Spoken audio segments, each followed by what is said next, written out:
A very good morning to you and good morning, Nigeria. You are watching Daybreak Live on Dominion Television. It's Wednesday, but the third day in the month of September 2025, and I am welcoming you. My name is Pat Aito. Delighted to have you with us as we power through the midweek. And I'm Oluwayemi Adelakun. Together we walk you through the stories, insights and conversations that matter most. It's midweek already and we're here to keep you informed, refreshed and ready for the days ahead. And we'll begin with weather updates from across the nation, and straight after that it's Daybreak News, your quick guide to the top development here at home and around the world. Up next is newspaper headlines and analysis. We flip through the big stories making the front pages and unpack their impact on Nigeria's political, social and economic space. Expect sharp takes and honest analysis. And of course, on Daybreak Gist today, the focus is on a strong call from NECA. No excuse for 70,000 naira minimum wage as government revenue continues to rise. What does this mean for workers, business owners, and the broader economy? We will dig into the details. And for the big story this morning, we turn to security, a subject on everyone's mind. Our theme, counting the cost rising bandit attacks versus rising security expenditure, with each sums budgeted for security. Why do bandit attacks persist? We'll be breaking this down with expert insight. And it promises to be a bold, eye-opening and highly relevant conversation this morning. We also close with Trend Watch, capturing the buzz of the day from online conversations to street-level realities. So whether you are preparing for work, already in transit, or taking it slow this morning, stay locked and tuned with us. This is Daybreak Live on Dominion Television, Ibadan, and we're just getting on the way. Good morning, Pat. Good morning, Gabby. Just very well. Good morning, Oluwayemi Adelakun. Thank you for that full. Should I add Mary? You can't, you're allowed. All right, NECA. Yeah. Is talking here, but no excuse for any state government to say, oh, we can't pay a minimum wage of 70,000 naira. Well, it's a good one. But sometimes when I hear this, that there is increment in salary and worker salary, Okay. I ask this question, how much they can use in getting some things done. We have a fuel subsidy removed, and the cost of fuel is high. Compared to when you are actually, we could know that there's hike in transportation. Okay. Inflation is rising every day. How much would that 70,000 naira do for a family? Not for one person now, for a family. Because if we're talking about workers, I mean government workers, you have them, you have family man, nuclear family, either 2 kids or 3 kids or maximum 4. Would 70,000 naira be enough to cater for them? And we have some states that have actually come up to say, okay, we can pay more than 70,000 naira. The likes of Lagos State. Lagos State is paying 85,000 naira, which is a good one. But then that is not the solution to what is happening currently in the country.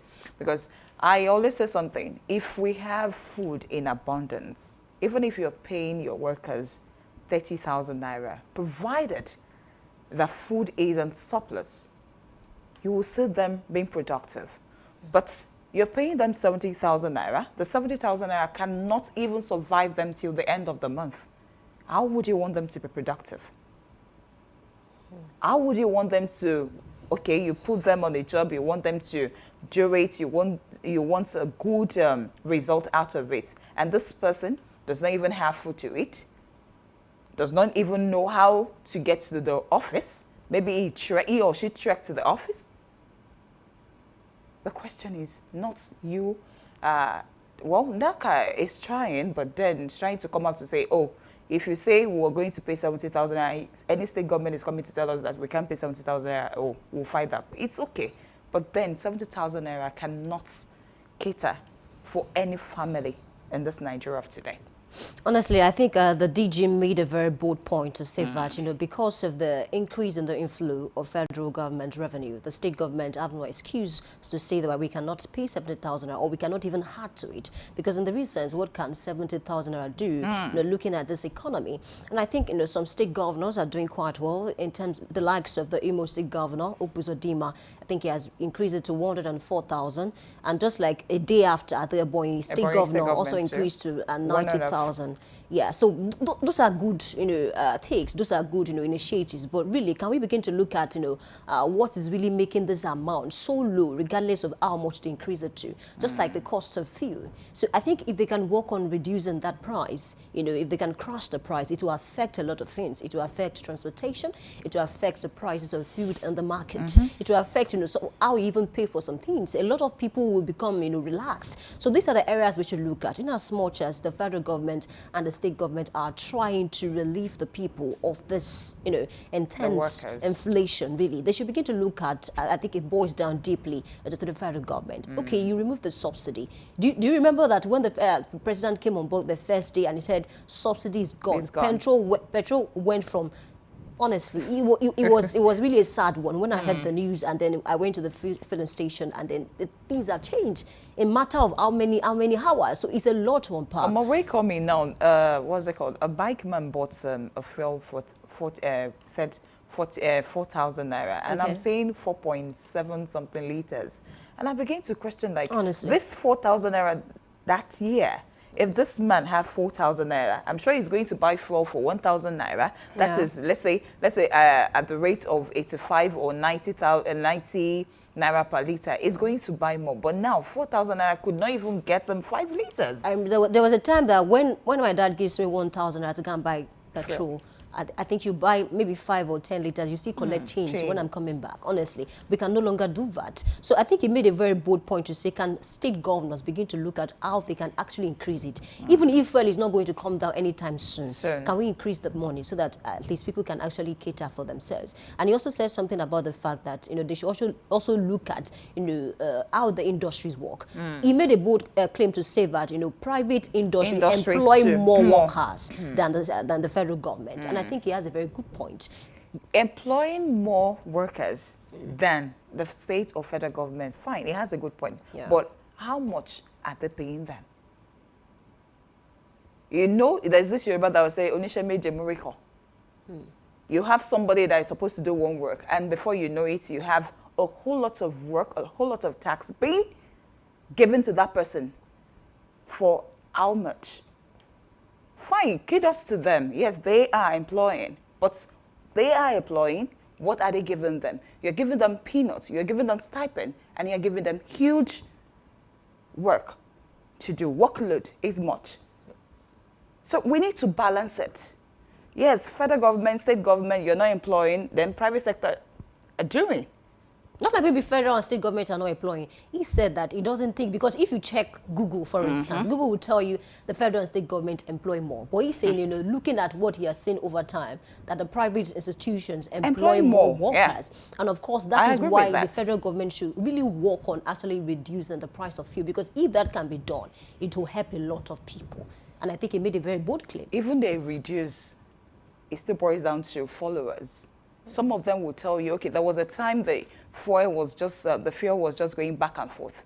Dangote will crash price, 15 naira downward, this and that. You still hear drivers, the Okada riders would still tell you, no, it's still the same amount because the amount they buy spare parts is quite expensive. And they took after the government, just like, when price goes up, it doesn't come down anytime soon. They took after the government. No, honestly, that's why I hear some people say, they'll say, okay, we take after the government in terms of saying we are not going to reduce the price when it goes up. So it's an issue. And apart from even the Okada riders, go to the market. When you buy something for a price, and of course there's a crash. A lot of them will say they have old goods. They will tell you dollar is rising, and that's why we're having this increase in price. What? Honestly. So apart from another thing that we should begin to look at is how to strengthen our naira.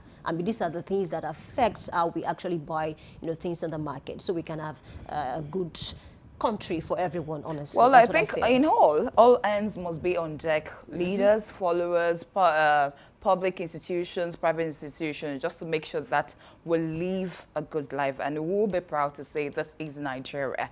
Of course, we will take a break here, and when we return, we'll update you on what the weather are saying this morning. Good morning. It's still Daybreak Live on Dominion Television.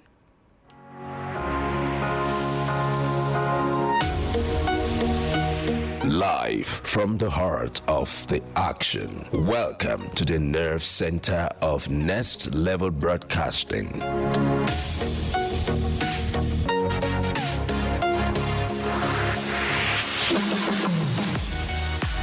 This is the OB van, where the studio meets the street. Equipped with cutting-edge cameras, crystal clear audio, real-time switching, and broadcast control, we don't just capture moments, we deliver the experience live.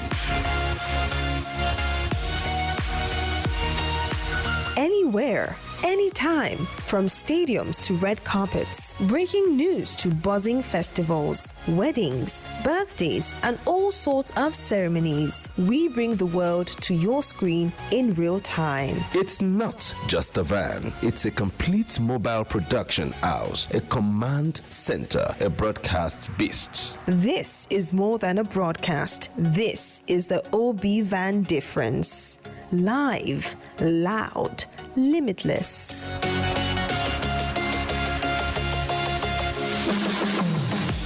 Ready to go live? Like never before. Book the OB van today and take your event to the world. One powerful broadcast at a time. To book, call 0705 506 1061 or 0916 101 1061. Email marketing@dominion.org.ng or visit our socials on Instagram @Dominion Broadcast. Dominion Broadcast, your channel of choice.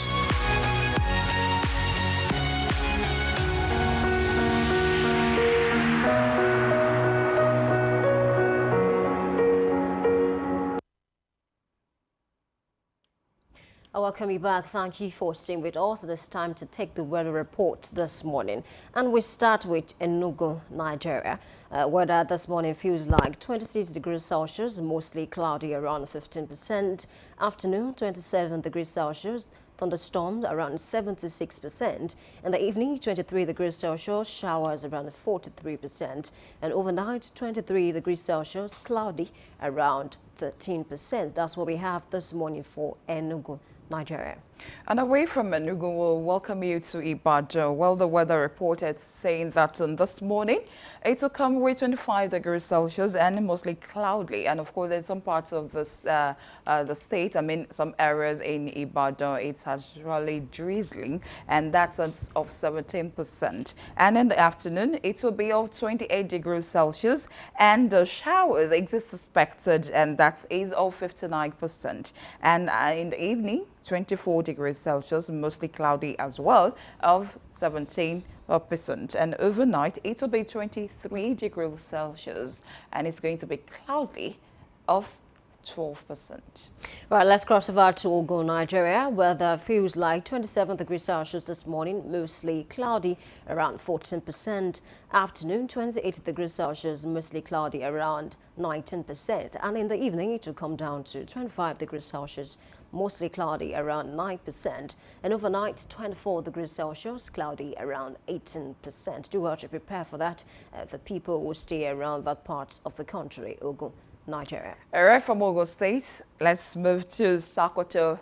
And Sokoto this morning is going to be cloudy and of 25 degrees Celsius with 14% precipitation. And in the afternoon, 27 degrees Celsius, scattered thunderstorms is expected, and that's of 51%. And in the evening, 24 degrees Celsius, most cloudy, 18%. And overnight, 23 degrees Celsius, mostly cloudy, of precipitation of 17%.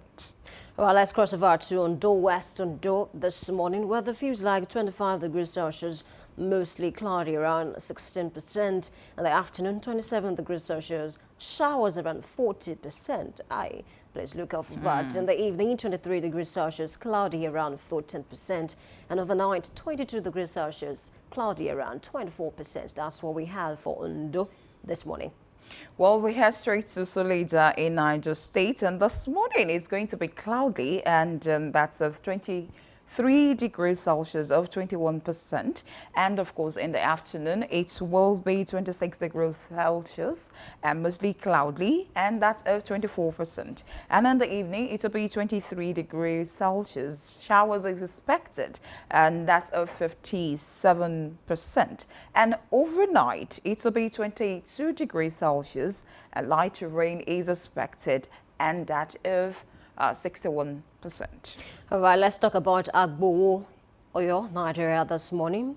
We have about 25 degrees Celsius, mostly cloudy, around 17%. In the afternoon, 28 degrees Celsius, showers around 59%. Please take note of that. In the evening, 24 degrees Celsius, mostly cloudy, around 17%. And overnight, 23 degrees Celsius, cloudy, around 12%. That's what we have for Agbowo this morning, very close to us. Yeah. All right, that's much we can take on Weather Report. And of course, do well to join the conversation by watching us live on www.dominion.org.ng to listen and watch us live. And of course, follow us across our social media platforms: Facebook, TikTok, Instagram, YouTube, LinkedIn at Dominion Broadcast, and on X at Dominion Cast. Of course, when we return, we'll bring you Daybreak News. Stay tuned.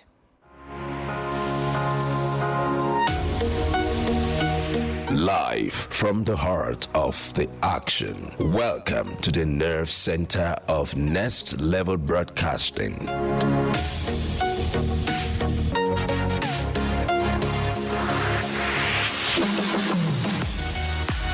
This is the OB van, where the studio meets the street. Equipped with cutting-edge cameras, crystal clear audio, real-time switching, and broadcast control, we don't just capture moments, we deliver the experience live. Anywhere, anytime, from stadiums to red carpets, breaking news to buzzing festivals, weddings, birthdays, and all sorts of ceremonies. We bring the world to your screen in real time. It's not just a van, it's a complete mobile production house, a command center, a broadcast beast. This is more than a broadcast. This is the OB van difference. Live, loud, limitless.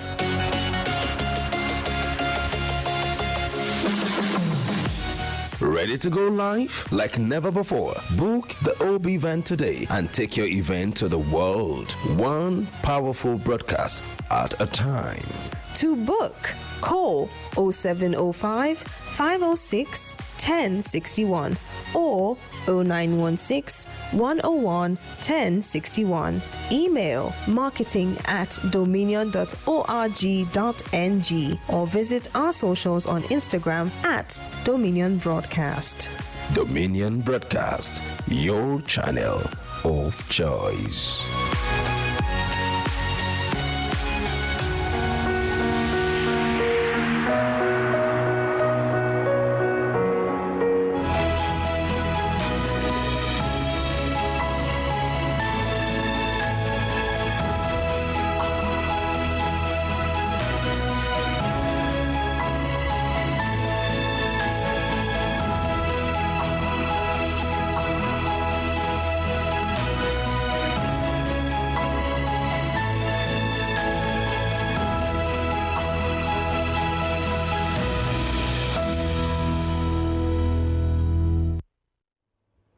Good morning. This is Daybreak News on Dominion Television. I am Oluwayemi Adelakun.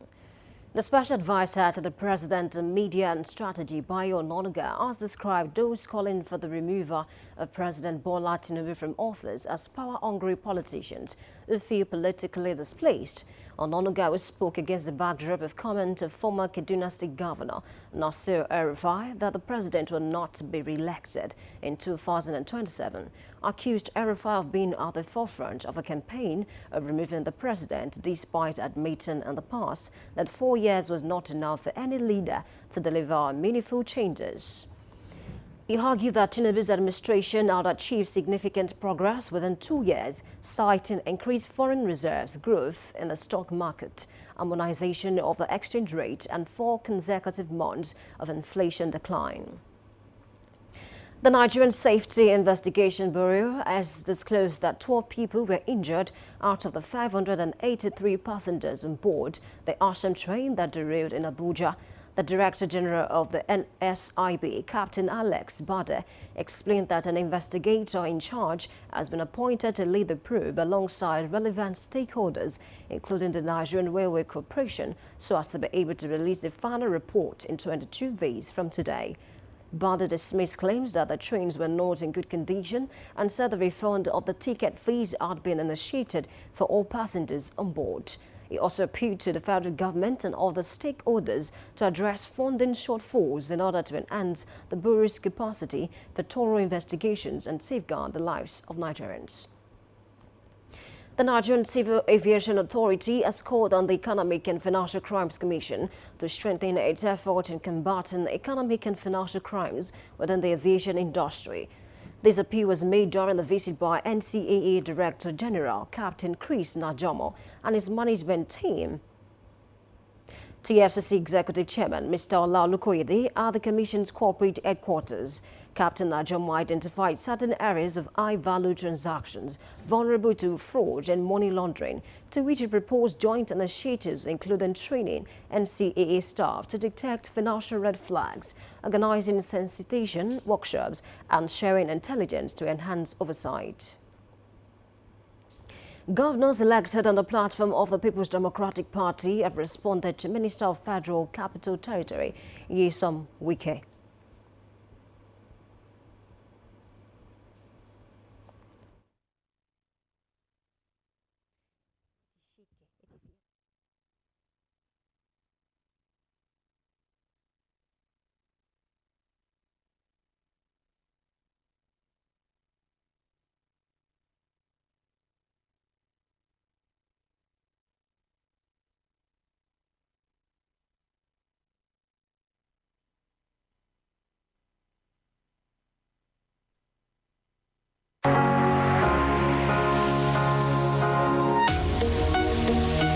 Live from the heart of the action. Welcome to the nerve center of Next Level Broadcasting.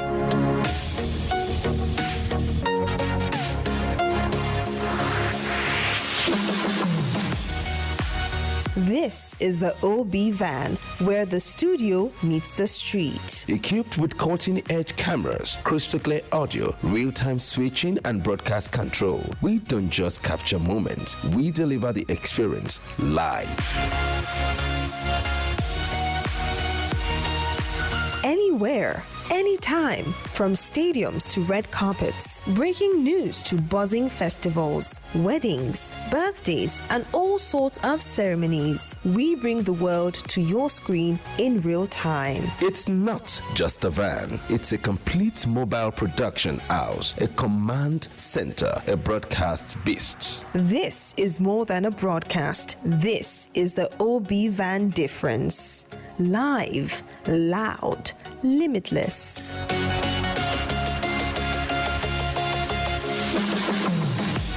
Ready to go live like never before? Book the OB van today and take your event to the world. One powerful broadcast at a time.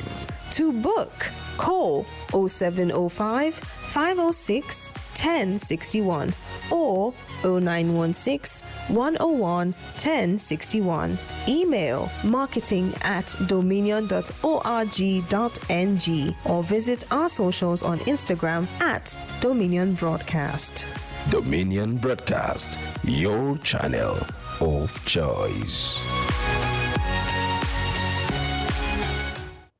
I welcome you back. Apologies for that short break. Governors elected on the platform of the People's Democratic Party have responded to Minister of Federal Capital Territory, Nyesom Wike, and his allies pledging to enforce discipline within the party and declaring that the PDP will not yield to arrogance, impunity or divisive tendencies. Speaking on behalf of the governors at the inauguration of the National Convention Planning Committee, the chairman of the PDP Governors Forum and Bauchi State Governor, Bala Mohammed, expressed that they are not cowards and are prepared to confront anyone who attempts to obstruct the party's progress. Bala was reacting to threats by Wike and his group, who have continued to challenge the party's National Elective Convention scheduled for November 15 and 16 in Ibadan, Oyo State, stressing that the convention will proceed as planned. Aggrieved residents of Akure State protest at the headquarters of the Benin Electricity Distribution Company in Ondo State over worsening power supply to their community. The protesters, mostly from Alagbaka, Akure South local government area, locked the entrance gate of the BEDC office, accusing officials of disconnecting their estate from its original power line. They alleged that the area previously enjoyed about 16 hours of electricity daily before the company diverted its supply to a new phase, to which they claim to have sent several letters of complaint to BEDC offices in Benin and Lagos without any positive response. The chairman of the Federal Inland Revenue Service, Zach Dideji, has urged global leaders to intensify effort against rising cross-border crimes that continue to undermine revenue mobilization and economic growth. A statement from the FIRS warned that cross-border tax crimes had weakened the ability of nations to raise revenue for development and created unfair competition in global markets. The FIRS chairman noted that President Bola Tinubu's administration, which inherited a system plagued by economic crimes, is now investing in a national tax data warehouse to consolidate information from payment gateways, banks, customs, and other agencies with the capacity to forecast revenues, detect risk, and identify tax evasion patterns through big data analytics and machine learning. As Nigeria intensifies preparation for the 2026 FIFA World Cup qualifiers against Rwanda and South Africa, the number of players in the Super Eagles camp has increased to 13, according to report. Promise Efoge, the team's media officer, confirmed the arrival of 9 more players at the team's camp in Ikot, Ikbene, including Alex Iwobi, Calvin Bassey, Fisayo Dele Bashiru, Olaino, Bright Asai Samuel, Moses Simon, Chidozie Awaziem, Adebayo Adele, and Benjamin Fredericks. They have now joined the quartet of Willem Trost Ekong, Amas Obasoge, Felix Agu, and Raphael Onyedika, who checked into camp on Monday. Efoge added that 10 more players are still expected at the camp. You can visit our website on www.dominion.org.ng to watch us live and interact with us. You can also follow us across our social media platforms: Facebook, Instagram, TikTok, YouTube, and LinkedIn at Dominion Broadcast and X at Dominion Cast. That's the break news. I am Oluwayemi Adelakun saying thank you for watching and good morning.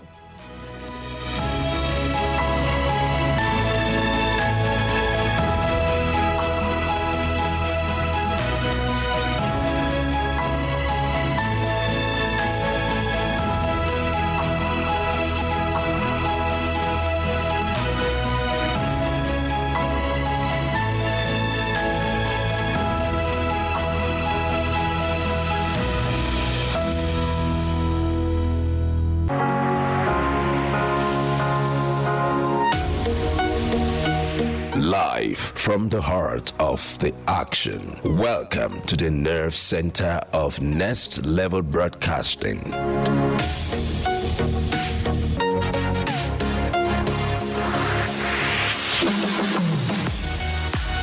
This is the OB van, where the studio meets the street. Equipped with cutting-edge cameras, crystal clear audio, real-time switching, and broadcast control, we don't just capture moments, we deliver the experience live. Anywhere, anytime, from stadiums to red carpets, breaking news to buzzing festivals, weddings, birthdays, and all sorts of ceremonies. We bring the world to your screen in real time. It's not just a van, it's a complete mobile production house, a command center, a broadcast beast. This is more than a broadcast. This is the OB Van difference. Live, loud, limitless.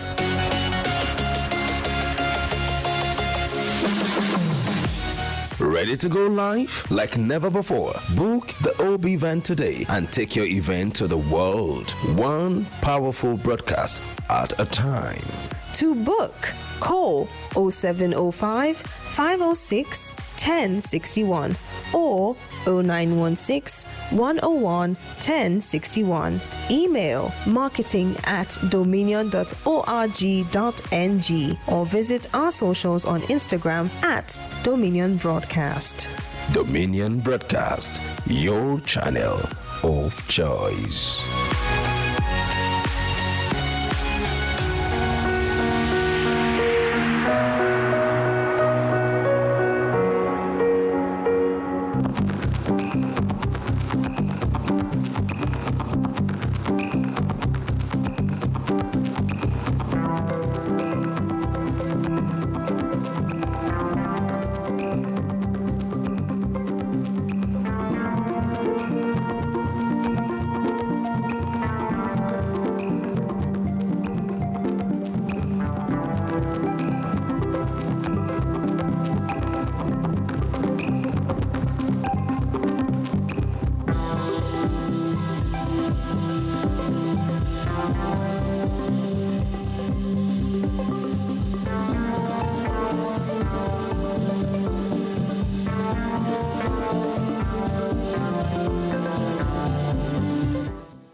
Thank you for staying with us this morning. This is Newspaper Headlines Analysis. My name is Oluwayemi Adelakun.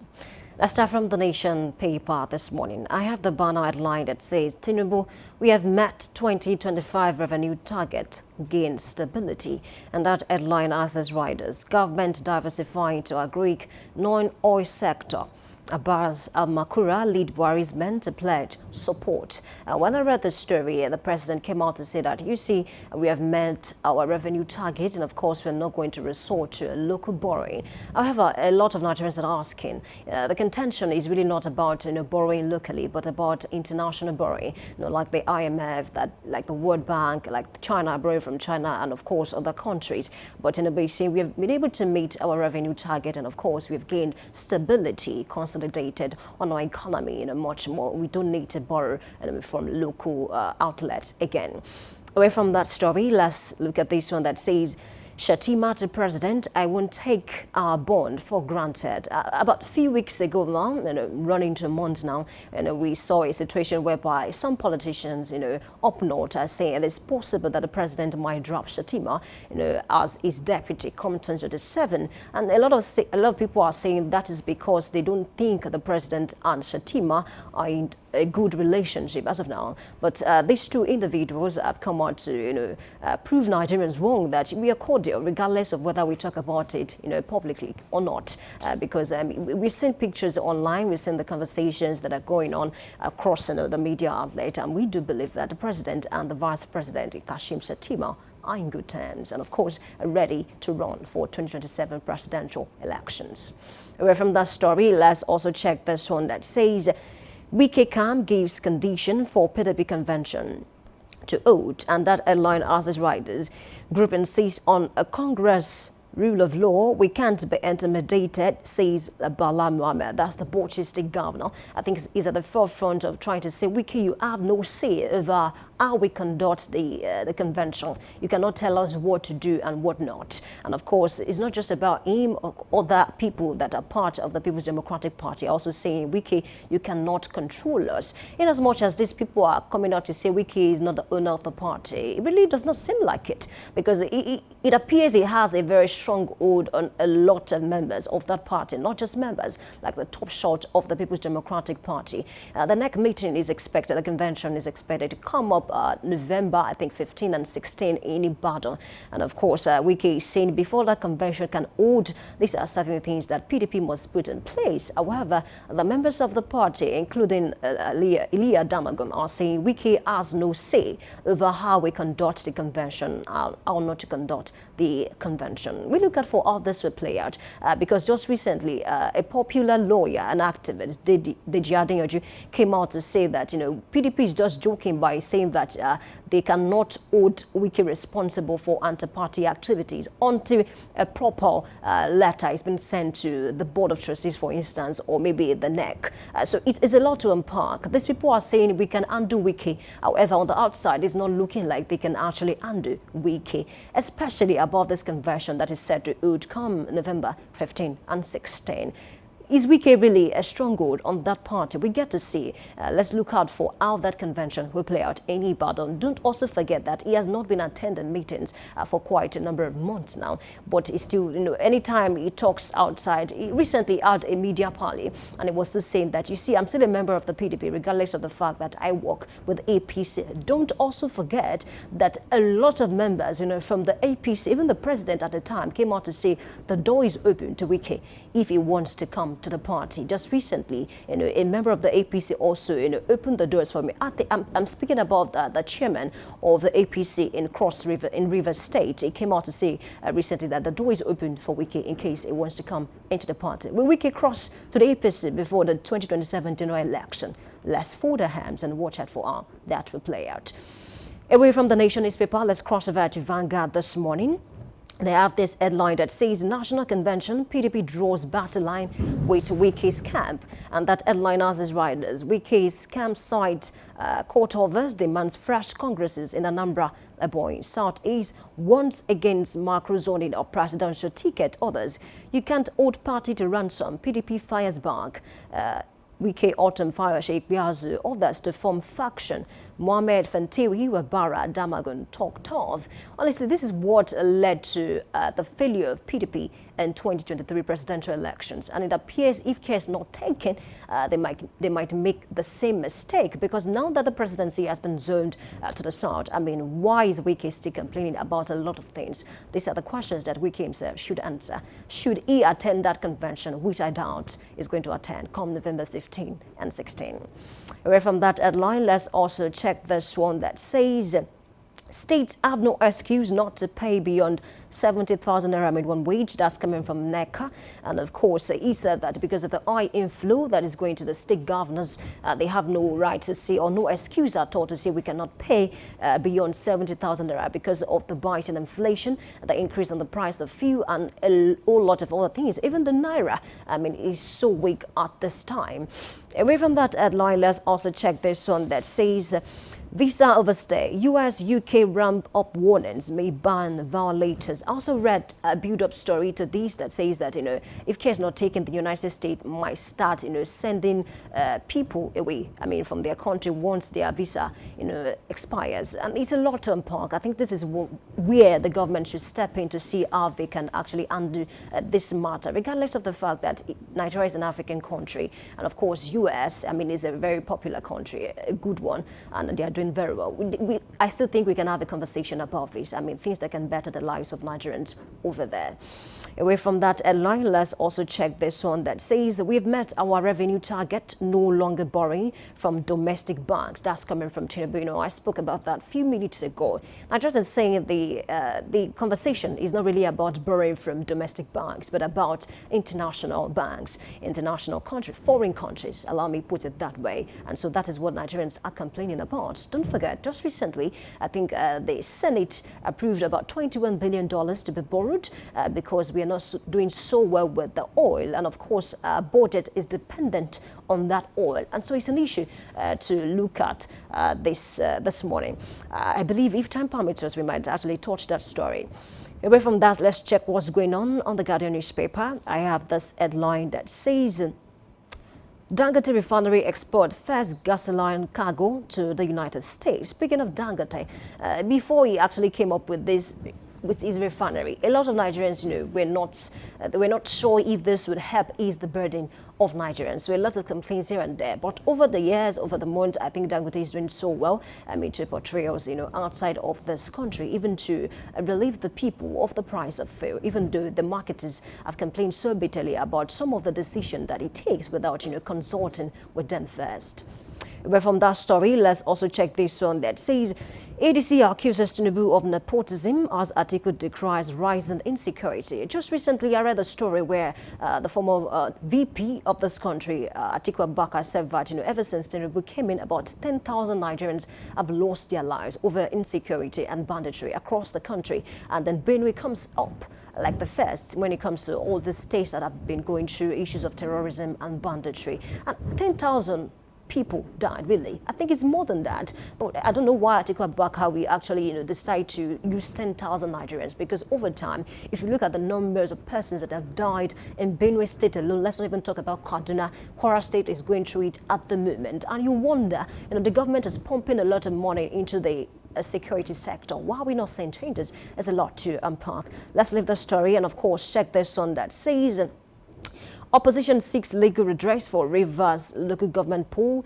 irregularities. A lot is going on in Rivers State, and when you check comment online, a lot of Nigerians are saying Rivers is out of the hands of Fubara. It should not even dare to contest come 2027. Really, regardless of everything that is going on, I think it can be sorted. Don't forget, this is politics, and anything can change.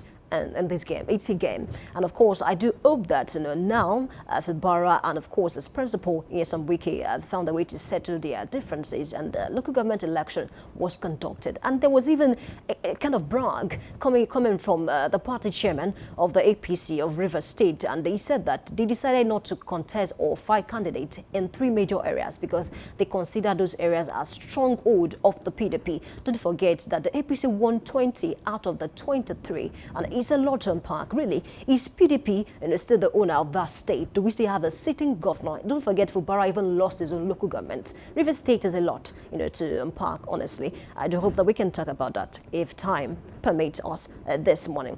Let's check what's going on Daily Trust this morning. I have this headline that says talks disrupt Castina this meeting as rather lead stakeholders to Tinubu. Honestly, it's a lot to unpack because apart from this, we also had a kind of disruption in Kaduna when Nasir El-Rufai, the former governor of that state, had a meeting, and of course it was disrupted. And he said he thinks that the government of that state, had something to do with that disruption. Away from that, let's check this one that says Obasanjo, Abdulsalami, Jonathan push for accessible healthcare. I read that story and I think it's a good initiative. It has something to do with catering for the lives of the people. It doesn't matter where you stay, whether in the urban area or the rural area, the government should be able to cater for you. And whether you have the money or not, people should not die majorly because they cannot buy drugs for malaria. The government should be able to come in that aspect. Away from that headline, let's also check this one that says PDP insists on convention despite new demands from Wike's camp. We've talked about that already this morning. Let's check what is going on this day newspaper. I have this headline that says 2027, the Buhari organization backs Tinubu, declares loyalty. That headline has its riders. Tinubu says Nigeria's met revenue target for 2025 and no more borrowing. What this means for the Nigeria. A president dismisses pressure from Trump's tariffs, stresses commitment to economic stability, food security and justice. Don't forget that, ever since the late president died, the former president died, a lot of politicians and even analysts have come out to say, this kind of support that Buhari had when he was alive, when he contested for the president and won, twice. The current president received that kind of support. And of course, the CPC part of the APC, are they going to show their support behind President Bola Ahmed Tinubu come 2027? Now that who they support, is late. We are going to find out very soon. It's time to talk to our analyst this morning and of course allow him help us make sense of some of the top stories this morning. Let's take a short break, and when we come back, I will have him on board to come and speak on the major stories. Please stay with us. We'll be right back.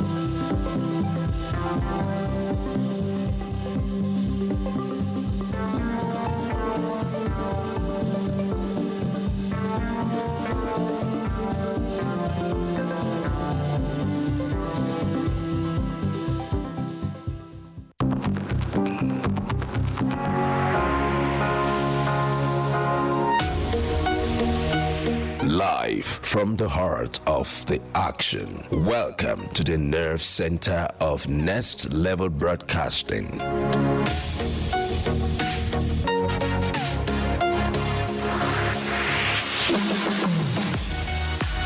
This is the OB van, where the studio meets the street. Equipped with cutting-edge cameras, crystal clear audio, real-time switching, and broadcast control, we don't just capture moments, we deliver the experience live.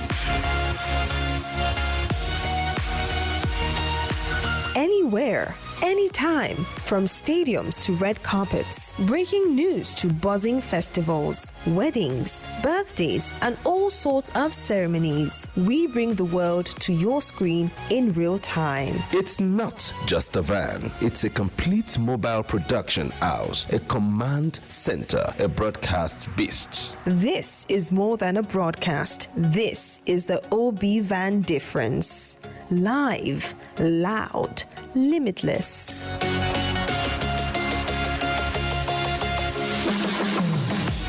Ready to go live? Like never before. Book the OB van today and take your event to the world. One powerful broadcast at a time.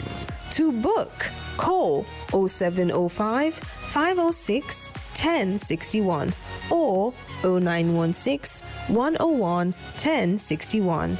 Email marketing@dominion.org.ng or visit our socials on Instagram @Dominion Broadcast. Dominion Broadcast, your channel of choice.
All right, welcome back. Thank you for staying with us. This is still newspaper headlines analysis, and this is still Daybreak Live.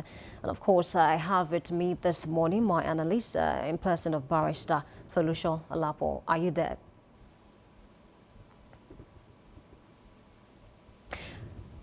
Hello, are you there?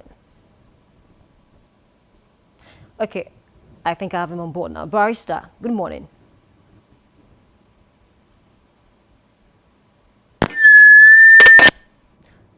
Barrister, can you hear me? Good morning. I think there's a bit of network issue over there.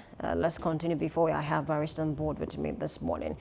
Let's also check this headline that says National Assembly cautions WAEC on planned CBT rollout. And of course, I think the Senate, a member of the Senate, especially the entire body, came out recently to say that, in as much as this is a good initiative coming from WAEC to say we want to move totally to CBT, they need to look at it very critically because let's not forget that just recently there was an issue, or let me say several issues with the results where parents came out to complain bitterly about the results of their children. And of course, and most of them had to write some very serious papers very late in the night. And parents are saying that must have been the reasons why a lot of them failed that particular subject. So now that WAEC is saying we want to move totally to CBT, I think they should look at the costs. They should look at how they are going to manage any challenge that might come. Because don't forget that if they want to move to the CBT, they will have to get new laptops. And I mean, for some schools who do not even have enough laptops before now. And of course, the network issue must be looked at. I think we have Barrister on board now. Barrister, good morning. Good morning. This morning, madam. Yeah, thank you for joining us this morning. Thank you very much. I'm pleased to be here with you. All right, please, I would love you to help me make sense of this headline that says 2025 revenue target met, no more borrowing. That's coming from Tinubu. And of course, other newspaper outlets said that this is how they actually put it. They said that no more local borrowings. Nigerians are saying the contention really is not about borrowing locally, but about international borrowings. What do you make of that, really? To start with, well, let me say congratulations to Mr. President for that feat, at least for making the IGR for this year. Okay. But to the extent to which I am thanking him or congratulating him, I want to ask to what I want to ask how does it affect Nigerians? And if you know, all that was done and was made possible by the sweat and blood of Nigerians. Why the federal government was taxing everything taxable, making people poorer and wretched. The leaders are happy, thinking that they have done the best thing. Of course, it's one of those things that Nigerians should have been proud about.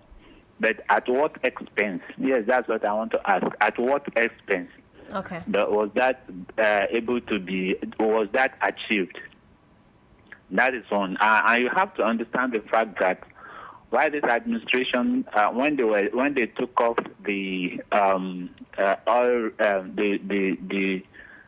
what is it now, subsidy, we were told that we are no longer going to be borrowing, that the proceeds from that subsidy will be used to fund whatever is necessary in this country. But we've seen that even since then, this present government has been borrowing both externally and internally. So telling us now that they won't borrow internally, to me it doesn't matter anything.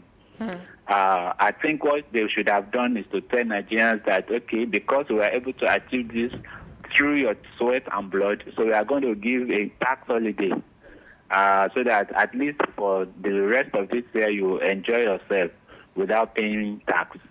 But you can see that Nigeria is not producing. The only thing we are producing is the oil.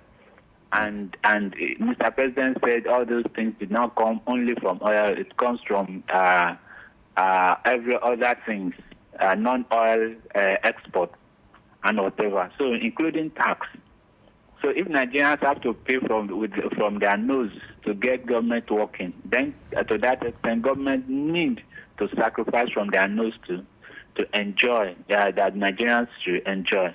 To me, it's a good thing that it is achieved, but I think the achievement was through blood and sweat of Nigerians, and it should not be. Any working government should look at spreading wealth, not only about making money. Making money is the least anybody can do. But how do you ensure the happiness of Nigerians is guaranteed? By ensuring that wealth is being created. So how would the country, how would this present administration, create wealth so that each and every one of us, people, graduates will stop riding an Okada. People will be able to eat. People will be able to access medicals and all of this. This is what we wanted, not just, making money and celebrating that. Of course, like I said, I congratulate them. It's a feat.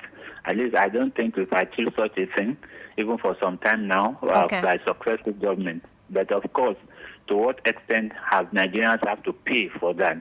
So the payment should be, Nigerians should be celebrated by way of, or compensated. Yes, Nigerians should be compensated by way of probably granting tax holiday and ensuring that social justice is being done. Social justice in this time, meaning that the wealth of this country is shared equitably by all Nigerians, not just a few people, doing something and making sure that they are the only ones that owns the Commonwealth. Okay, thank you for your input on that. Because of time, let's quickly talk about WAEC. I have this headline that says National Assembly cautions WAEC on planned CBT rollout. Just recently, it was said that WAEC is planning to move totally to CBT come 2026, and they have said that they've been able to try this with special students and it worked perfectly. So they want to start doing CBT and, of course, scratch or scrap the written-based exam. What do you make of that? Do you think at this point in time Nigeria has what it takes to move permanently to CBT? You see, every country, every nation of the world is moving towards digitalization, and Nigeria should not be an exception. When JAM started, even me, I was criticizing JAM that we do not have the light, we do not have this, we do not have that. But it appears they've been doing it for some time now. Yeah. Hello, can you hear me? Yes, I can hear you clearly. Yes, and it appears they are getting it.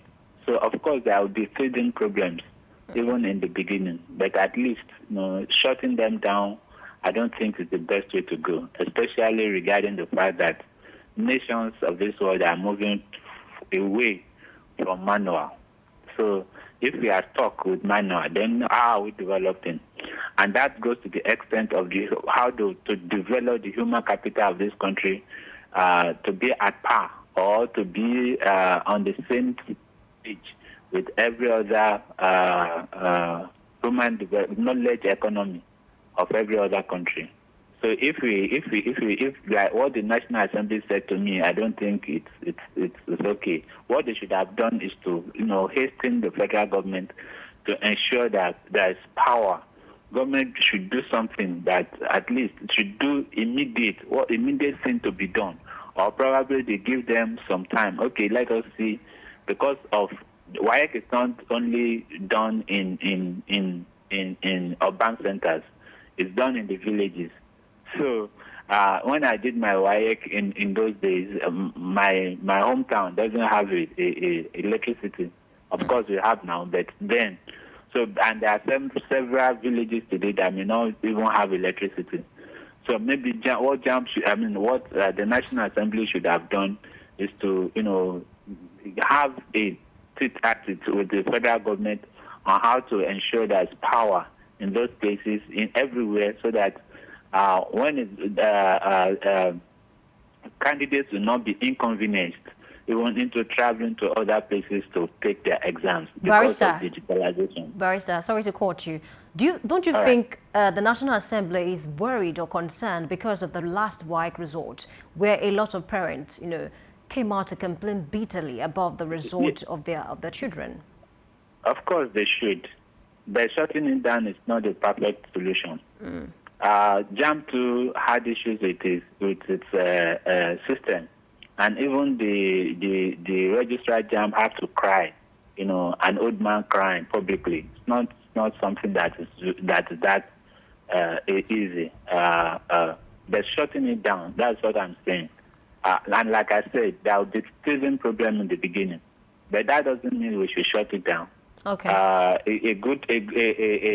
person that wants to achieve. We were told that Edison, the man that invented bulb, tried 1,001 times before he could get it. But today, bulb is everywhere.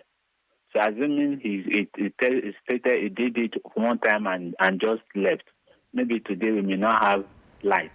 So that is what I'm trying to say here. Okay. That, of course, there may be issues, but how do we come together, the National Assembly with the federal government coming together to channel a way of doing it better than just shutting it down? To me, shutting it down, I don't think is the best, because the economy, the knowledge economy all over the world is transiting towards digitalization.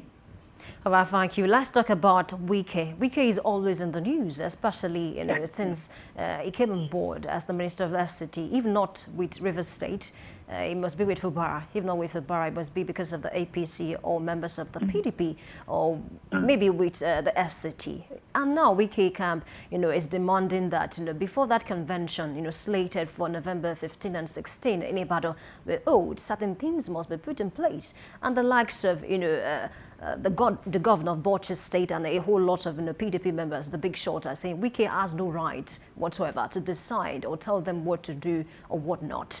Do you think the PDP has what it takes to actually caution Wike? Just recently, Deji Adeyanju came out to say that should PDP suspend Wike, they are going to go broke. Why? Because he thinks Wike is the major sponsor of that party, and should he leave, he doesn't know how they are going to sustain that party. What do you make of that, really? You see, sometimes anytime Wike is being mentioned on the news, it's 1 week, 1 trouble. I believe you read that novel when you were in secondary school. 1 week, 1 trouble. Anytime Wike's name is mentioned, it's about one issue, very very controversial issue at that. But in this instance, I think it's right and wrong at the same time. Right to the extent that there are some of those demands that are actually court rulings, and if it's not taken into consideration, it might nullify whatever convention they might have. But telling them to where to do it or where not to do it, I think those ways is very wrong. But again, politics is about dialogue. It's not about just shutting anybody down. In fact, I do not like people shutting anybody, whether the person is making sense or not. They have their right to speech. Okay. And to that extent, to express themselves, that's what I mean. And to that extent, whatever it is, it should be looked into. Like the Yorubas will say, it is because the old is wise and the youngsters are wise. That is how Ilefe was created. So it's the wisdom of both the old and the young that made it possible. So it is sometimes you have to look at even what your enemies are saying to be able to get a grander result. So I think rather than just shutting him down, I think there should be a dialogue between him and the party, so that at the end of the day, like the Yorubas will say again, let us call a madman the husband of the bride, so that everything will be possible. So sometimes we do something just to get something. And I think in this instance, because politics itself is about dialogue, PDP should have a way of dialoguing with Wike.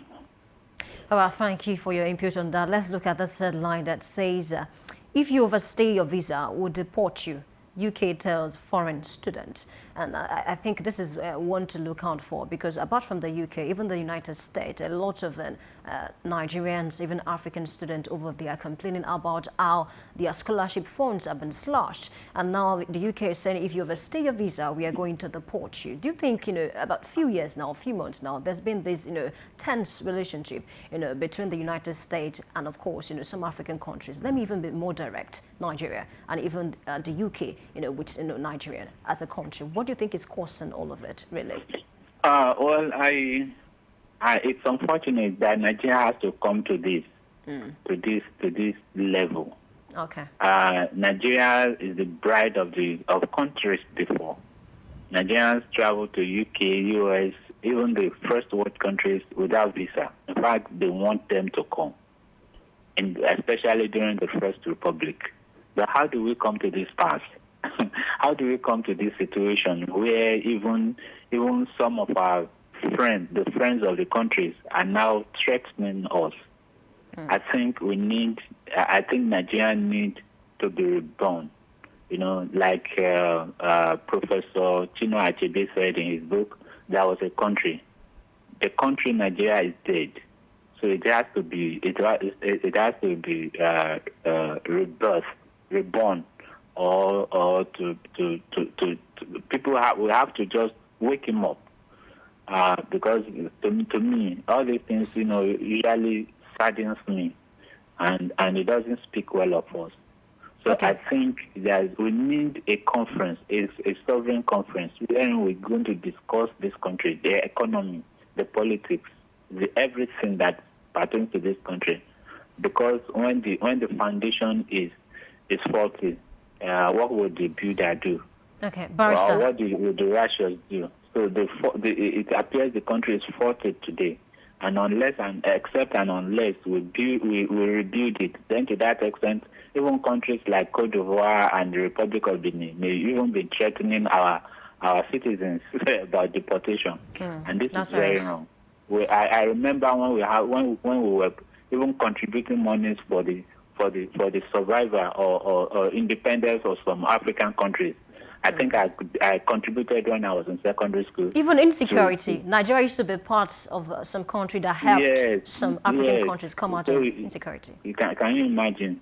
I don't know. To be sincere, I think there's need for Nigerians to come together to a round table. Barrister, do you think it has anything to do with change of leaders? Because before now, I mean, there was that good relationship with the United States and of course the UK. Because of the change of leaders, for instance, now Trump came on board. Do you think it has anything to do with the leaders? I can't get that. Let me take that again. I said, do you think it Okay. has anything to do with change of leaders? Like when some Change of leave the leaders. office, yes, and another person Okay. comes in, it appears that, it takes a while for these two individuals to work things out. Do you think it's because of that? No, yeah, it might be, but that is just the symptom.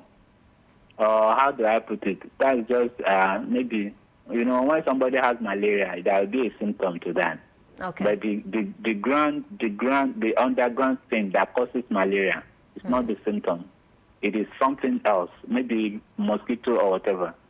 So changing of leadership in Nigeria, in the First Republic, we have a nation that is working.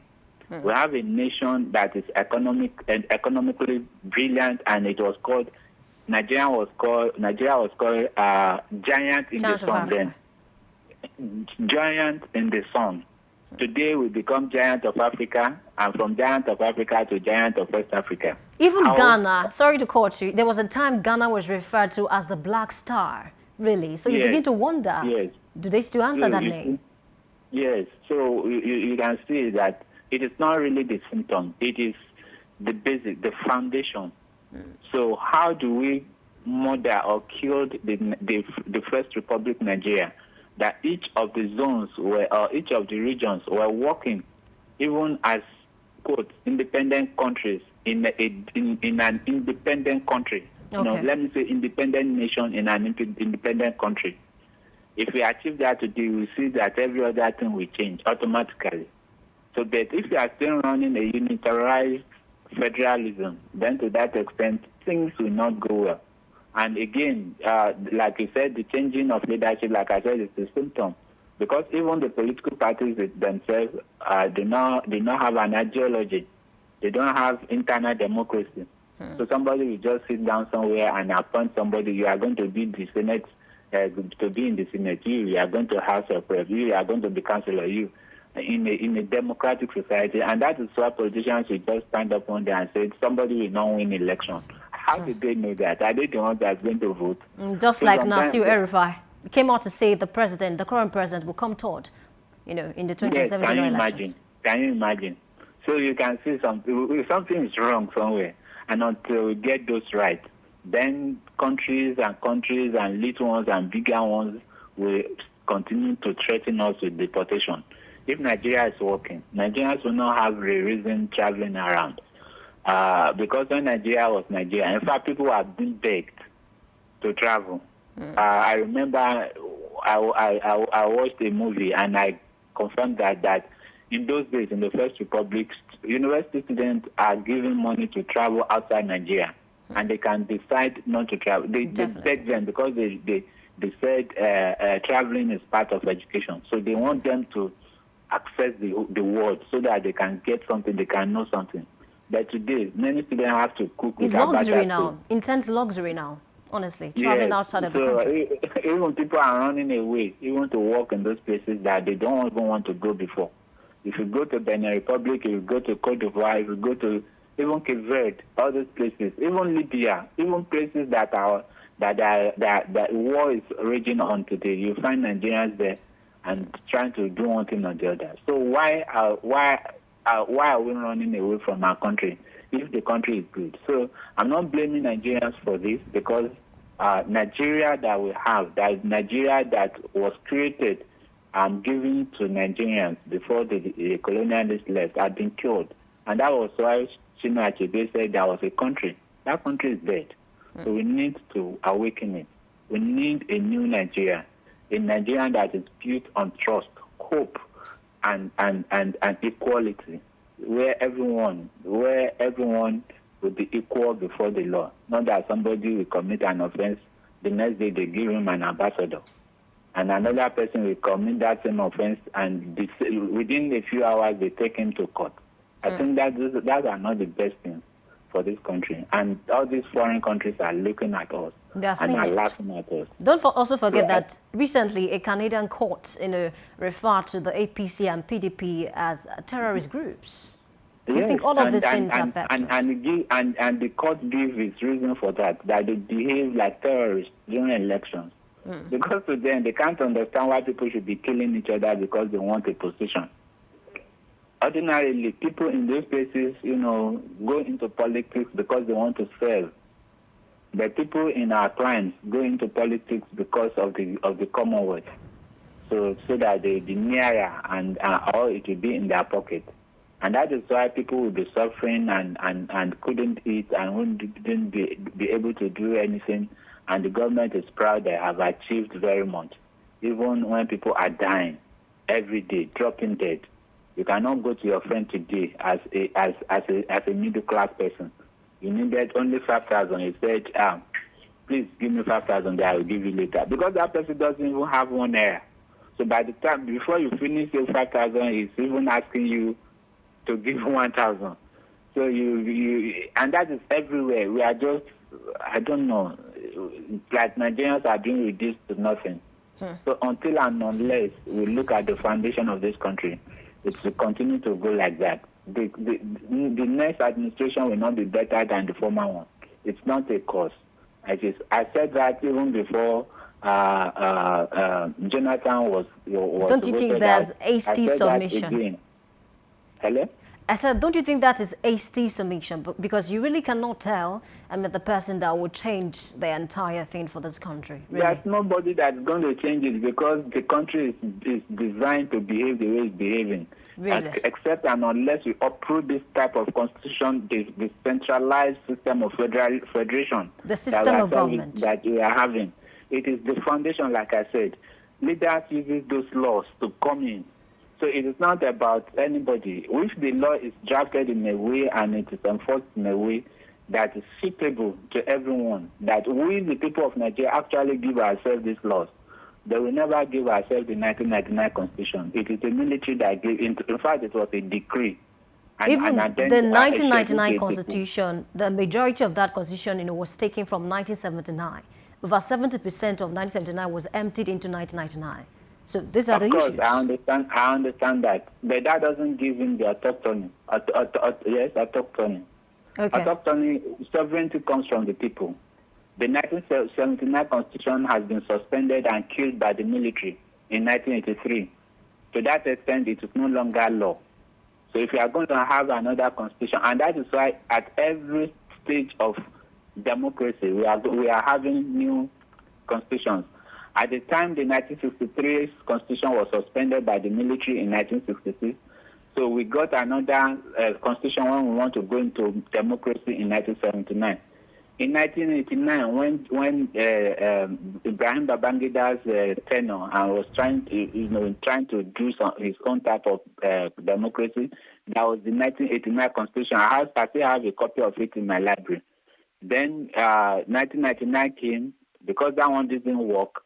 So we have to do another constitution in 1999. And at every of these things, the constitution usually tells us that this constitution was made by Nigerians, that we, the people of Nigeria, give ourselves this constitution. We never did. That's a lie. So for Nigerians to give themselves, we have the 1954 Constitution Several meetings were done, and there was a referendum after everything, and it was voted, and that is the best constitution we ever had in this country. So what are we talking about? So if we are going to have a constitution, shouldn't come by way of decree. Nigeria should discuss it, and a referendum be made per section of it. So that's when we know that we give ourselves that constitution. It's not be giving somebody sitting down in his office wrote something and is saying that is us talking. No, we have not. So the constitution is lying against Nigerians. That's what I'm saying.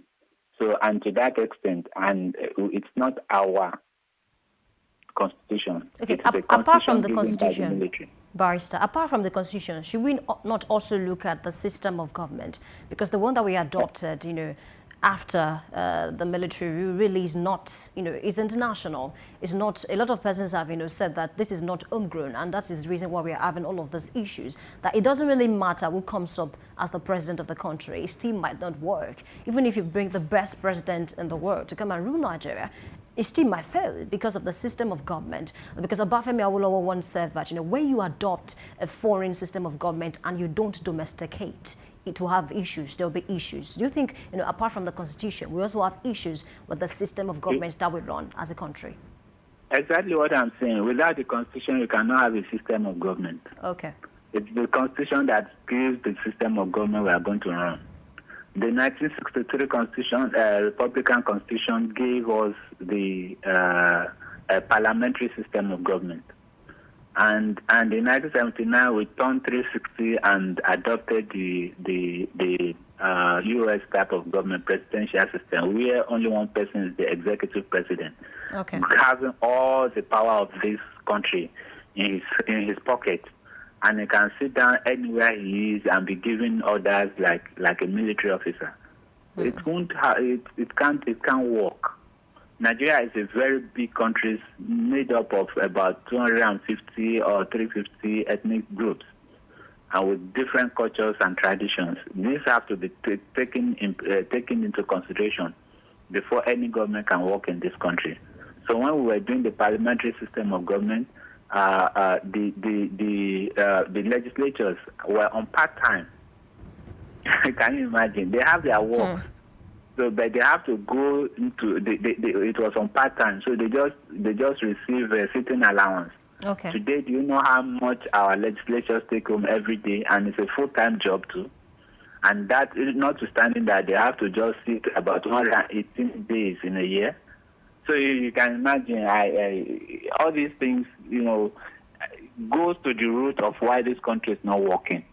Except we have we come together to decide the type of nation that we want to have, the type of government that we want to have. Then, that's why I said this country is designed to behave the way it's behaving. So because the Constitution doesn't provide Nigerians with what Nigerians actually have. So if you come together and say, okay, we still want to go ahead with the presidential system of government, it will be in the Constitution. If you say it's going to be the parliamentary system, it's going to be in the Constitution. If you say it's whatever they think of, then every one of us will agree on that and we put it there. Not just that there's somebody, and again, maybe then we have to define what political parties are.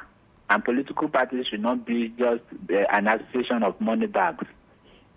Anybody going into politics must be wanting to be a member of a political party should be a financial member. Today we do not have financial members. We just have few money bags, deep-pocketed people, running affairs. And that is why we have godfathers, godson, god this, god that, and it's not working. And that is because it is not working. Nigerians are facing drastic times abroad. Okay, when you say it is not working, sorry to quote you, speaking about the godfather-godson relationship, don't you think it's subjective? Because in recent times, even over time, we've seen good relationship between godfather and godson. But then if you want to talk about the ones that are not working, you can give the example of Wike and Fubara, for instance. But we have seen others work. Of course. But do you remember that a sitting governor was about to be kidnapped in this country, Ngigi, the Anambra State government?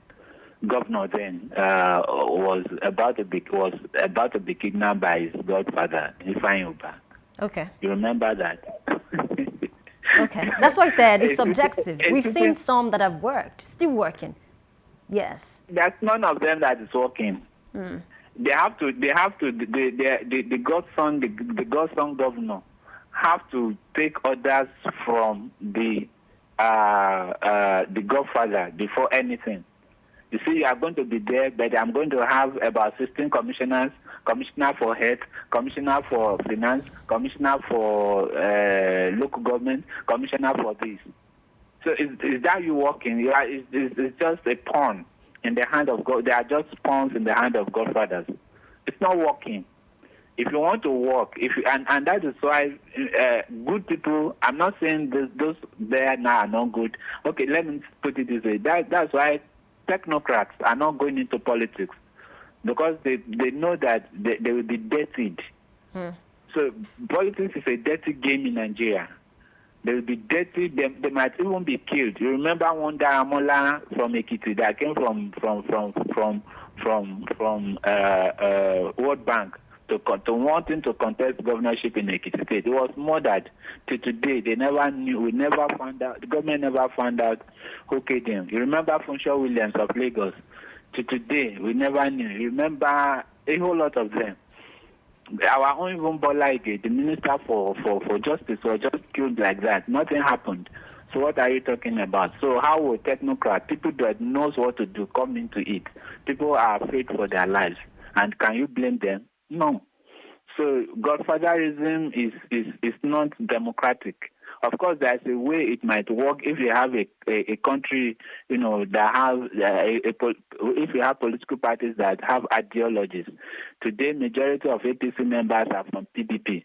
Majority of PDP members are ADP, CPC, AD, and whatever. The majority of those in Labour Party, this new ADC now. So what is happening? It's no ideology. It's just people trying to get to power, trying to grasp the commonwealth of this country. That's just it. So when people talk about opposition, ADC as being in opposition, they say, I just meant, I said, probably we do not get ourselves until we sit down and like Charlie Boy said, our mumu don't do. If we open our eyes and stop this mumuish behaviors that we practice, then to that extent maybe discuss, this country will move forward, and our citizens will not be threatened with deportations every day. All right, Barrister, a big thanks to you for joining Newspaper Headline segment this morning. Thank you for your input. Yes, thank you for having me. Honestly, yes, we're speaking with it. Honestly, we appreciate Barrister Felusho Olapo. Thank you once again for being a part of the show. All right, this is where we say our BYE on this segment. Please stay with us. We'll be right back.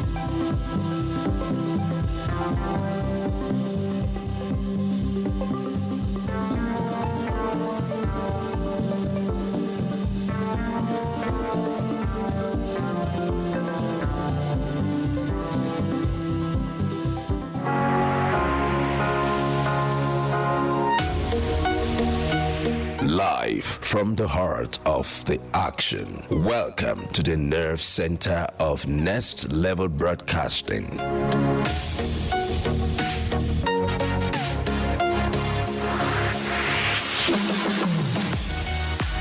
This is the OB van, where the studio meets the street. Equipped with cutting-edge cameras, crystal clear audio, real-time switching, and broadcast control, we don't just capture moments, we deliver the experience live. Anywhere, anytime, from stadiums to red carpets, breaking news to buzzing festivals, weddings, birthdays, and all sorts of ceremonies. We bring the world to your screen in real time. It's not just a van, it's a complete mobile production house, a command center, a broadcast beast. This is more than a broadcast. This is the OB Van difference. Live, loud, limitless.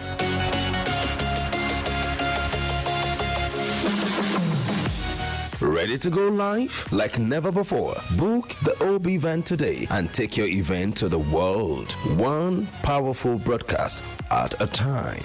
To book, call 0705 506 1061 or 0916 101 1061.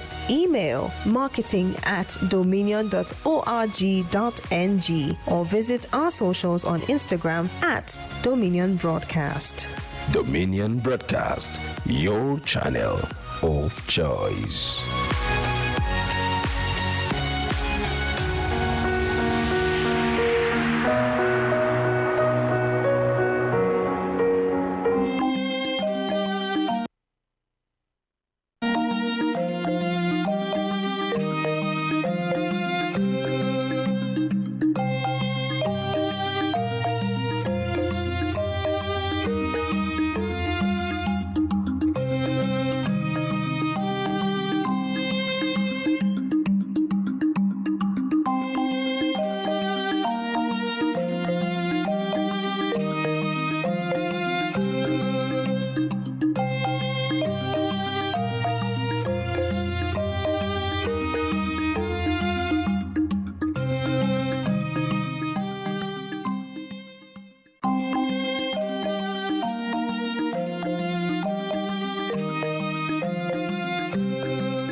All right, a very good morning to you and welcome to a big story on the program Daybreak Live on Dominion Television. We sincerely apologize for coming behind the schedule, but of course, that's beyond our control.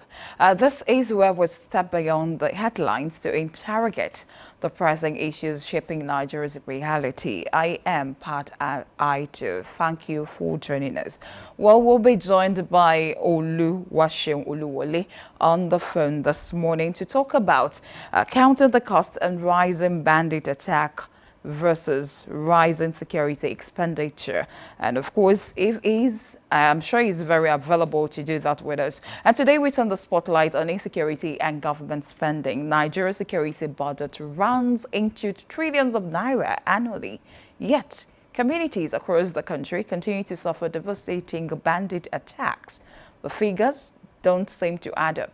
On one side, rising expenditure, on the other side, rising violence. So the question before us this morning, like I said earlier, was counting the cost, rising bandit attacks versus rising security expenditure. Why does insecurity persist despite increased funding? Where is the money going? And what is the impact on the safety of ordinary Nigerians? Well, we will be breaking it down. The numbers, the failures, and the possible solutions in today's conversation. Hello, good morning, Oluwaseun Oluwole. Good morning, can you hear me? Hello, good morning. It seems the line is cracking. Of course, we will get him back to talk about this morning. But then, questions on most Nigerians has been, okay, what is government doing about this? And looking at the the security expenditure, and this is 2025 security and defense budget, and of the 6.5 trillion naira and 4.07 trillion naira will be used for personal costs according to the budget breakdown, and capital expenditure would take 1.50 trillion naira, while overhead costs will go up 642.55 billion naira. So who gets what? So we'll break it down again. Defense. Hello. Hello. Hello, Shem. Are you there? Yeah, good morning. Hello, Shem. Good morning. Thank you so much for joining us this morning on The Big Story. Thanks for having me. All right. Let's quickly look at this. What are your thoughts on the recent surge in bandit attacks across Nigeria? And how do you think it affects Nigeria's overall security landscape? Well, thanks for having me. Good morning once again. Good morning. Now, Thank you. concerning the issue of insecurity, when you take a look at it, it's one of the major things that will hinder development in so many areas. We are talking about direct investment from outside Nigeria and everything.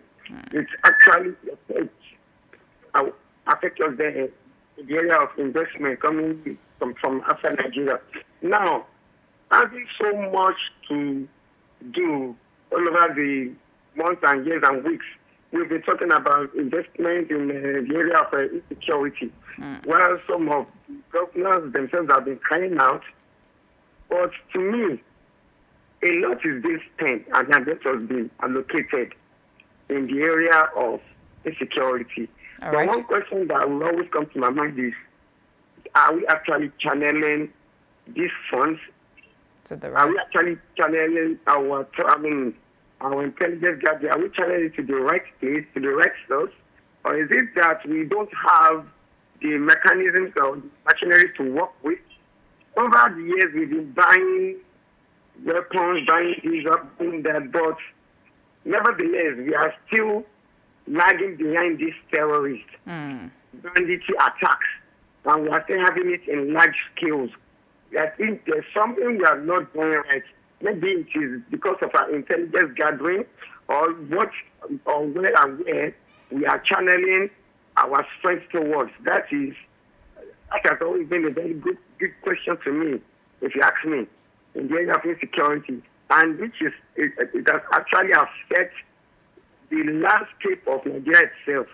That wherever it is that you go, you are not secured. Some regions, especially some regions, up there in the north, are not even secured at all.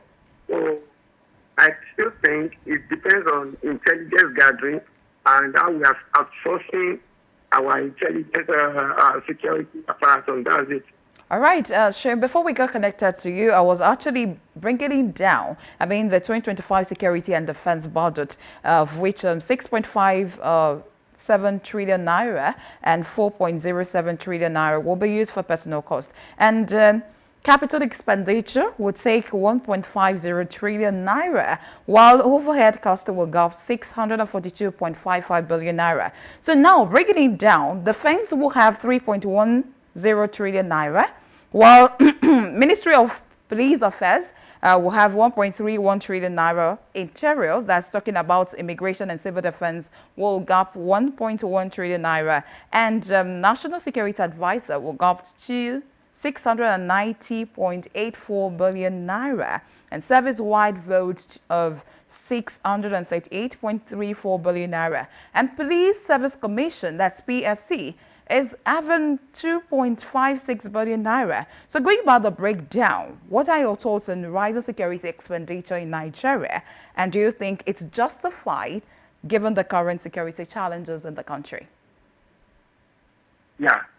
Now, allocating all these funds now, you would have think, okay, before the end of the year or before next year, insecurity should be long gone. But nevertheless, that we keep spending this much, we are still adding it. It's still a serious issue. Now, allocating this, allocating that, what are they actually done? Now, I keep saying, whatever it is that we allocate and whatever it is that we acquire, it's as if we've not acquired anything. It's as if we've not acquired anything. Now, these people that are actually parading themselves as the terrorists, as bandits, and everything, the funds we have here, do they have it? I don't think they have much funds, and yet they are wrecking havoc. You think they don't have much fund? How? Now, all these funds that we have, do you still want to say that after all these funds now, we still can't stop insecurity? Is that what we're going to say? Now, how are these funds being put to use? All these things are being allocated now. This goes to this place, this goes to that place. Now, every department, every aspect, every arm that is going into, are we actually shut down to really address it now, to really audit all these people, all these funds, how are they being used? Have they been properly used or harnessed? Is it not that they will just share them and some people actually take them in their coffers? Because if they are properly used, if they are properly put to use, then insecurity should have been long gone. Because the people you are fighting, we are facing, I don't see them having such largesse. Do you understand? Yes. No, all these funds are there. How do we connect them? Do we actually audit where these funds are connected to and how they are being used and what are they used for? What are they used for? Because we are still coming back to point zero, to our status quo, where we started from, still doing the same thing all over and over again. We acquire machineries and we go on here to announce that this is just what we have acquired. All right, Sean. All right, Sean, because and if they come back and he talk hard, they don't put up, they put up an inventory about what they have, and now they are going to make it to use, and where they are actually going. All these places that have been sprung by attacks, don't we see it coming? What are the intelligence gathering that we have concerning those places? And it keeps appearing there. So I think there is a lot to do concerning, apart from the money that we are spending, we still have the size of the problem of human capital here. All right, Sean, you just mentioned the intelligence gathering, and I want to put it to you that what role do you think technology and these intelligence gathering should play in enhancing security effectiveness and reducing costs? Now, when you talk about all these incessant attacks, somebody somewhere will tell you the report has gone out to a particular agency that there's going to be an attack, and nothing will be done.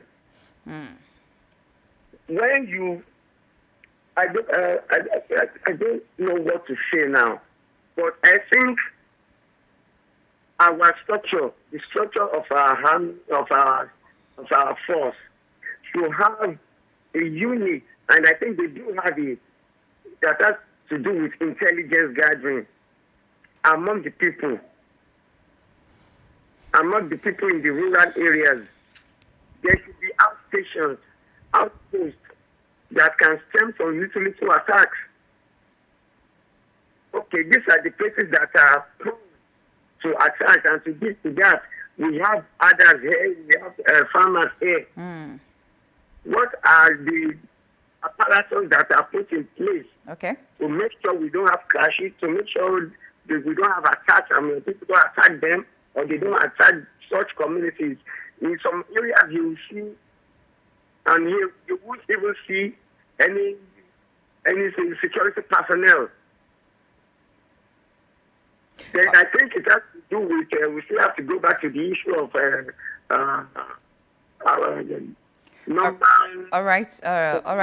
community policing. Okay. All right, Sean, because of our time, let's quickly look at the solutions or recommendation. I mean, what strategies would you recommend to the government to address the root causes of banditry and reduce the frequency of attacks? I can hear you. All right. I said because of our time, let's quickly look at the recommendation you will recommend to the federal government to address the root of causes of banditry and to reduce the frequency of attacks. Yes, this is one thing I would like to add. Like I said, in some areas, in some communities, you hardly see security personnel or apparatus. Why don't we just have small hubs for security setups that can always quickly respond to some small attacks before we expect large-scale ones. Before you can call in the army, there should be like a communal sort of security apparatus. Like the vigilantes? In some rural areas that can actually face some of these attacks, that can repeat, that can stop such. Before we can now say, okay, we want to send that communication to a larger outpost. Why don't we have smaller outposts in so many areas? This is where some of the money should be going to. Establish such things. Establish those hubs so that they can, even the presence of those hubs will give the people assurance of their safety. To give them, and it will also scare some of the banditry attacks away. It will nip it in the bud. Oh, if we do this, as these people are already there, these ones are there. They will have like watchdogs in those areas. I think we can be more proactive in that way. All right, Shehu, a quick one here before I let you go this morning. So what are your final thoughts on this, the topic we are looking at this morning? I mean, the trade-off between rising security expenditure and the need to address the rising bandits attacks. Your final thoughts? Well, I believe we have security personnel who are much more trained in this area, in intelligence gathering, in doing what they do best. Now, all these funds that have been allocated should be well audited and well put to use. Gather proper intelligence, gather proper machineries, put things in places. If we do that, well, I think we cannot say yes, it is Uhuru, but without doing all this, just piling up funds won't do anything, because those funds are not actually going to stop anything by themselves. It is still the human capital that will put them to use, and we need the proper people in the framework with their frame of mind to handle such. So that's what I think.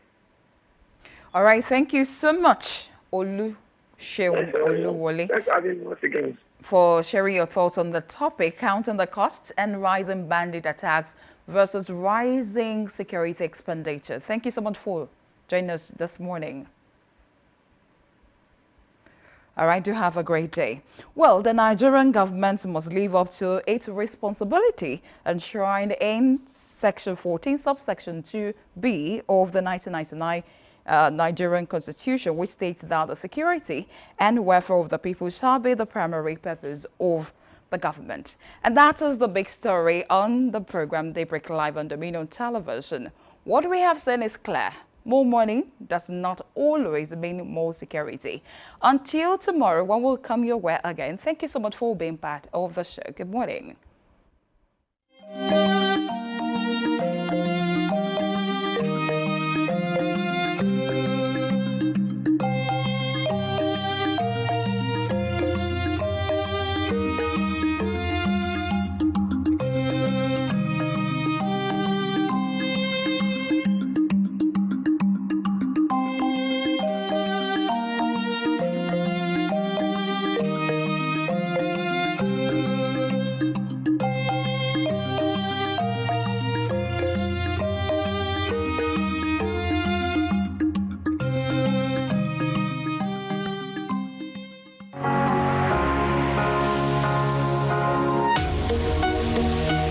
Live from the heart of the action. Welcome to the Nerve Center. Live, loud, limitless.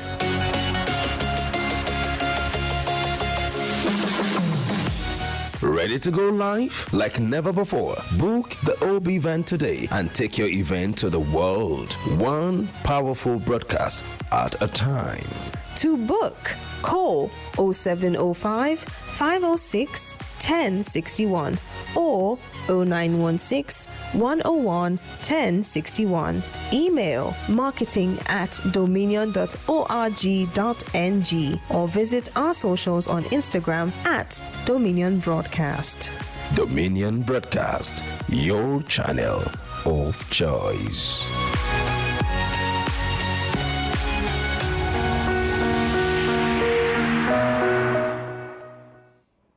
All right, thank you for staying with us. And of course, this is still Daybreak Live on Dominion Television.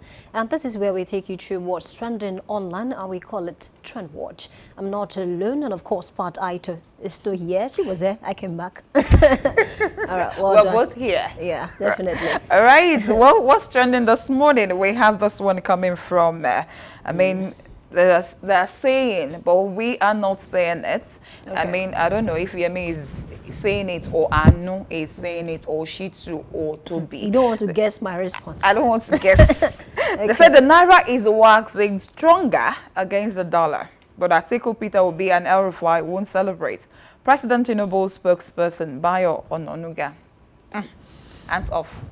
Honestly, I don't know why.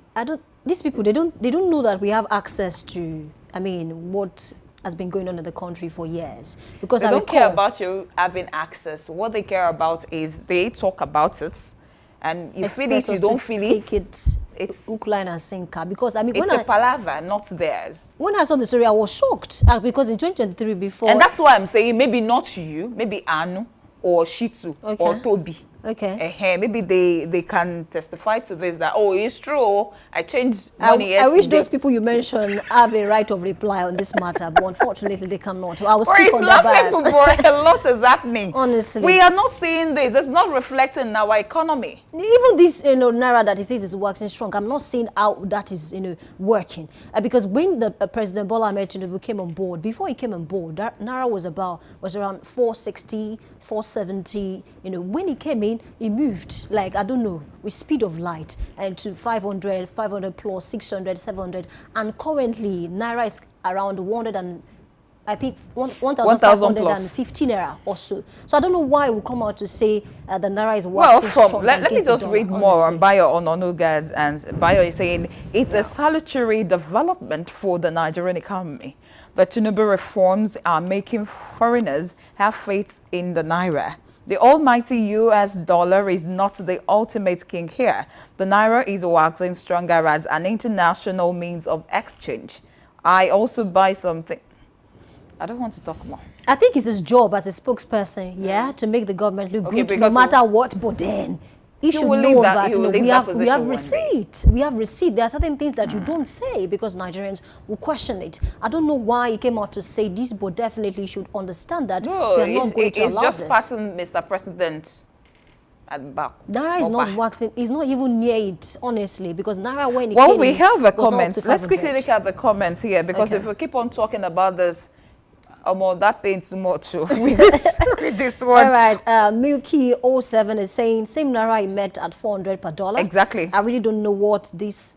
I don't want to take that really, but I hope we get the point the president is trying to make. Just like what I said before, he came in, Naira was not up to 500 naira. Now Naira is around 1,550. So I don't know what claim he's trying to make. Away from that comment, please take the next one. Well, we have Sadi. Sadi is saying that they should also remember to celebrate the victory of hunger, oppression, and poverty that the Nigerian people are suffering from this government. And insecurity, that's a plus on that. Because, I mean, We a lot is forgot to going put on, that. honestly. Yeah, I don't- we've added that. Honestly. Then lastly, we have Faye Williams waxing stronger or strong at what amount, please? Who is the person, if I may ask?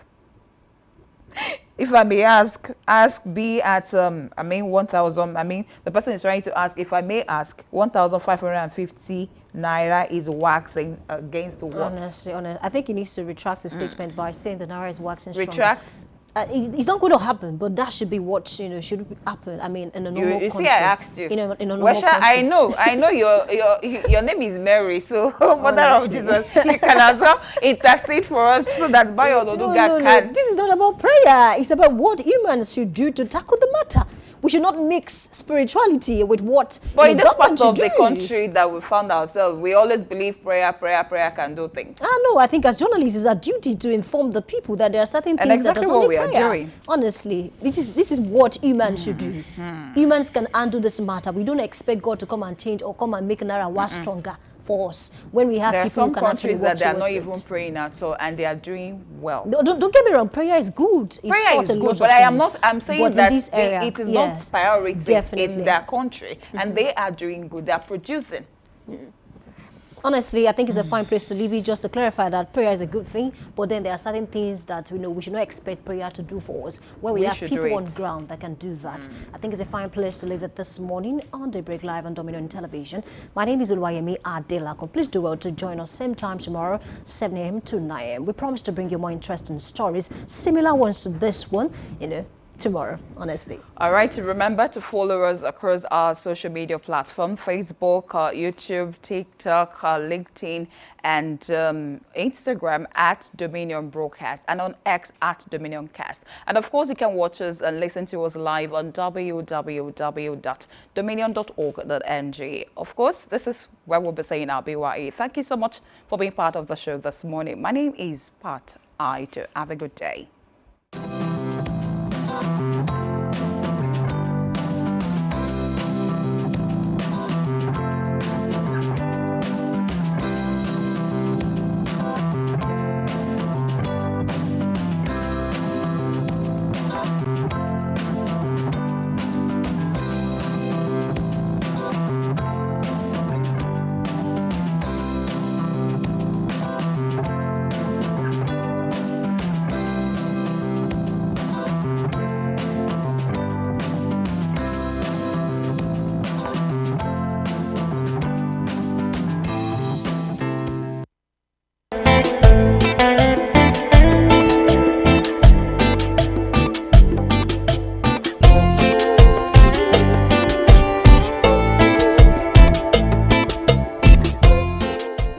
Odere koko àlàáfíà ni, bó wọlé ayọ̀ ni, atunilára gbẹ̀dẹ̀gbẹ̀dẹ̀. Hello guys, it's your girl Odere. Keep watching Dominion Television, your channel of choice.